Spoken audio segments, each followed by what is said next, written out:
今天我们继续探讨《The Psychology of Money》这本书中的第二个核心主题：金钱的相对性和情境依赖性。在日常生活中，金钱看似是一个绝对的标准，但实际上每个人对金钱的感知和理解都有其相对性，也就是说，同样的金钱数量在不同情境下，对于不同的人会有截然不同的意义和价值。首先，让我们了解什么是金钱的相对性。举个例子，对于一个月收入几千元的人来说，10万元可能是一笔巨款，足以改变他的生活。但对于年收入数百万元的人来说，这不过是零花钱。因此，金钱的价值并不是一成不变的，而是取决于个人的经济状况和生活背景。此外，金钱的相对性还体现在我们对足够这一概念的理解上。人们对财富的追求没有固定的终点。刚开始，我们可能觉得有一辆车就足够了，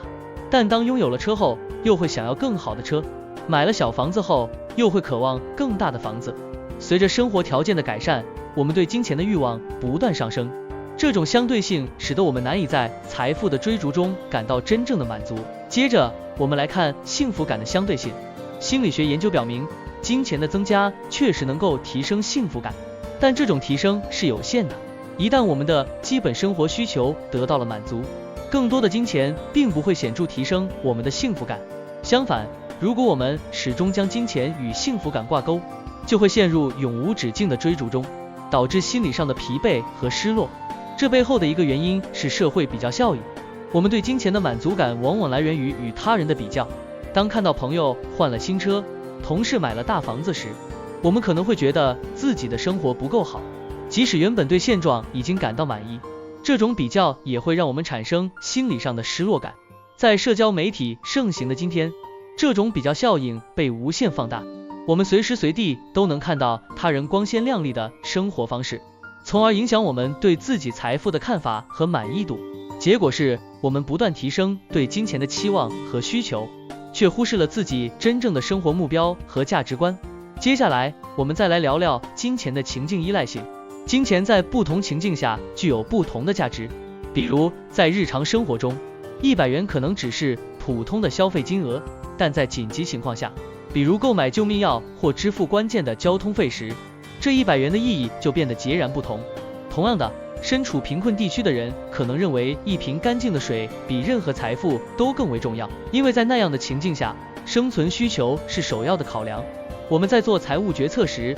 也常常受到情境因素的影响。书中提到，人们在决定投资或储蓄时，往往并不是基于绝对的理性分析，而是受到当时情境的左右。比如，在经济不景气时，人们通常会倾向于储蓄，减少消费和投资；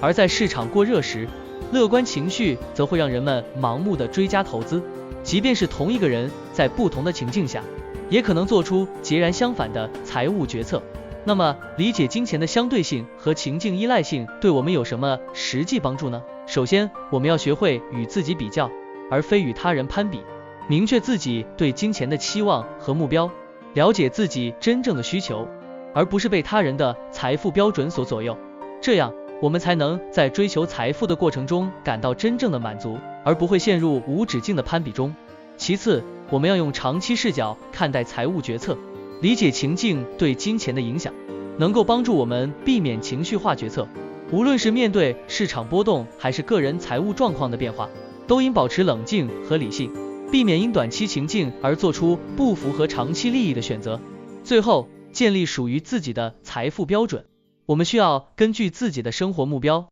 价值观和需求来设定财富标准，而不是追求社会普遍认可的财富标杆。理解金钱的相对性，能够帮助我们更好地在生活中找到平衡，明确自己真正想要的是什么。总结一下，金钱的相对性和情境依赖性告诉我们，我们对金钱的看法和感知是主观且情境化的，而不是绝对的。理解这两种特性，有助于我们更好地认识自己的财务状况，在制定理财决策时更加客观理性。通过减少与他人的比较，认清情境对决策的影响，我们能够更稳健地管理财富，获得内心的满足感和财务上的平静。希望今天的内容能够帮助大家对金钱的相对性和情境依赖性有更深入的理解。感谢大家的观看，我们下期再见。